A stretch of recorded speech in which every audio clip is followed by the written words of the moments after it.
I was looking at some of the things that you wrote or said, and one of the things that you said is that you much prefer speaking and listening over writing and reading.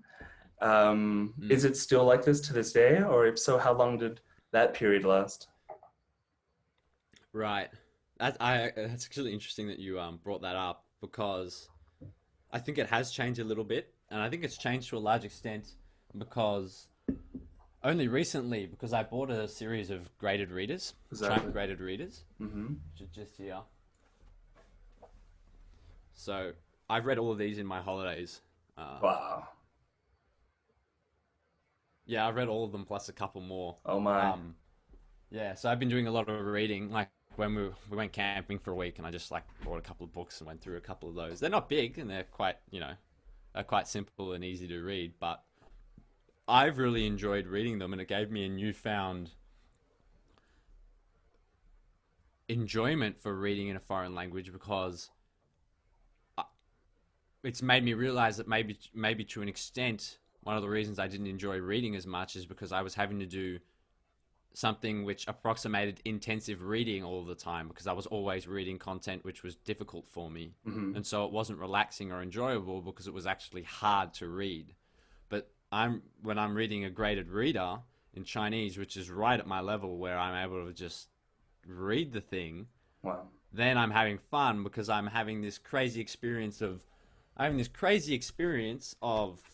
seeing things like this, Uh-huh. which is so different to the Latin alphabet, and it's so different to anything that I've ever experienced before.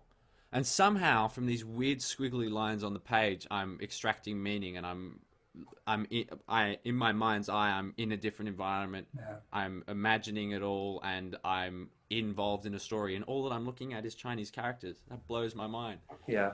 And that's one of the Anyway, things so I I've wanted to talk about, the fact of graded readers, because it's something that I've really been getting into, well, basically the start of this year. I found, let's say, lots of stories that were developed for, let's say A1, A2, the A1, A2 level learner.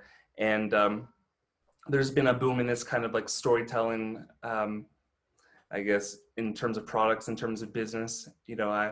I think, there was like the Ollie Richards series, and after those came out, I imagine they were quite successful because then you started to see like all of these other companies getting on the whole bandwagon. They're releasing kind of these similar kind of stories as well. And it's for me been like, you know, usually you see these kinds of like bandwagoners or things like that, and maybe they're about things that are not even that helpful. But I've been so happy that people like have caught on to like this idea of content, making these stories interesting.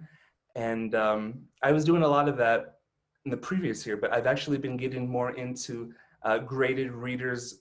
The previous things were like kind of stories at specific levels.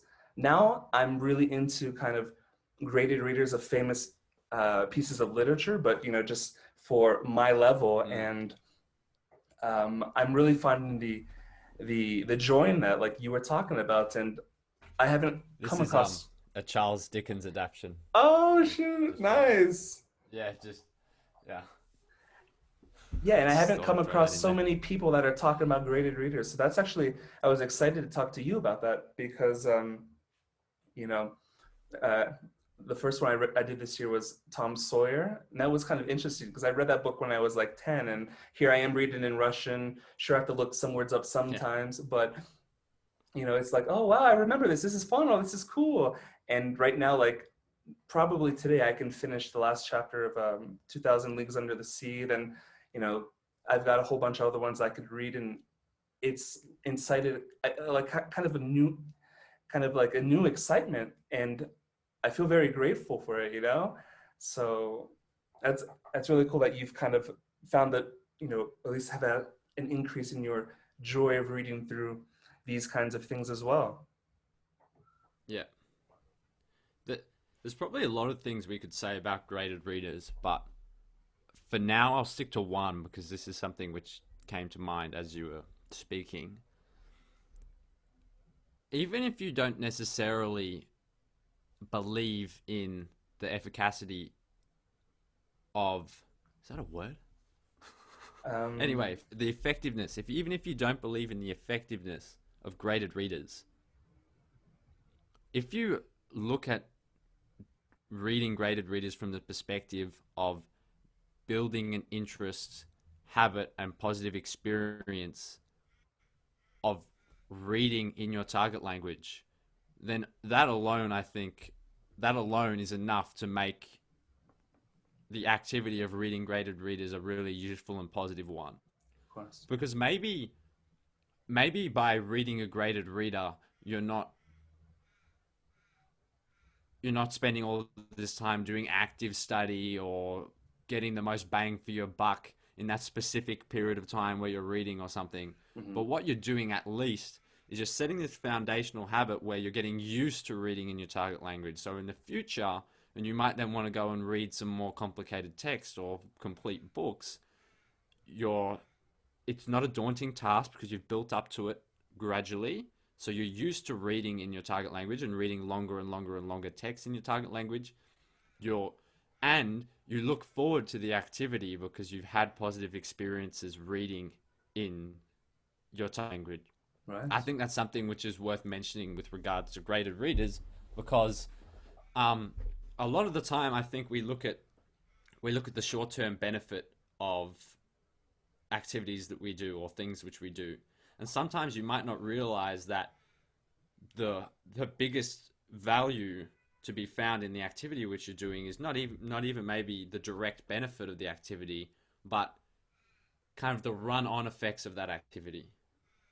I would say reading these graded readers has helped me immediately to a large extent, but even if you ignore that, I'm saying over Right. long term, I can view this as something which will allow me to read more and more and more complicated text in Chinese and not all of a sudden throw myself into this really difficult Chinese text where I'm having to look up every second word and it's having to be intense reading and then I find it to be laborious.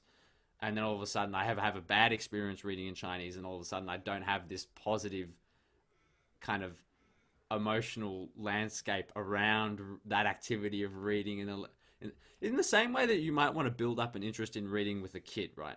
Mm. If you're a parent and you're wanting to get your kid interested in reading because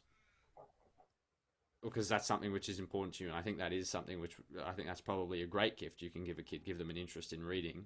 If you're wanting to foster that, what you want to do is not make them read really hard text or something. You want to build it up little by little, and it doesn't matter if they're not reading something very complicated. Hmm. What That's not the point. You're trying to just associate positive emotions with that activity. Right. And if we get a little bit more meta, then we can start applying this kind of principle to our daily study. Maybe it doesn't matter if in this particular study session you're taking it a little bit easier, or today you don't do the full study session. Maybe you can view it from the perspective of today, what I'm doing is I am allowing myself to do a little bit less work right now. What I'm doing is I'm ensuring long term consistency because I'm ensuring that I still have positive emotions associated with the activity of studying and I don't burn out and things like that. Absolutely. And honestly, I think that graded readers actually offer a lot of bang for your buck because, you know, Mm. just the ease of which, the process just takes place, you're not beating yourself over the head looking up this word, this construction, this just all these things thrown into one text at once. It makes it for a pleasurable experience. And I think just that level of comprehensibility allows you to take steps up um, at a quicker rate. And the point that you make is quite nice. That if you just take away all of that, and if it just gives you a habit or an interest in reading, then well, you know, that speaks for itself. And in a way, sometimes it doesn't always have to be like this, but maybe it's a good idea to take a loss on the front end to basically keep that going throughout time. I think of when I started Russian, I basically only studied, let's say, my main study thing habit was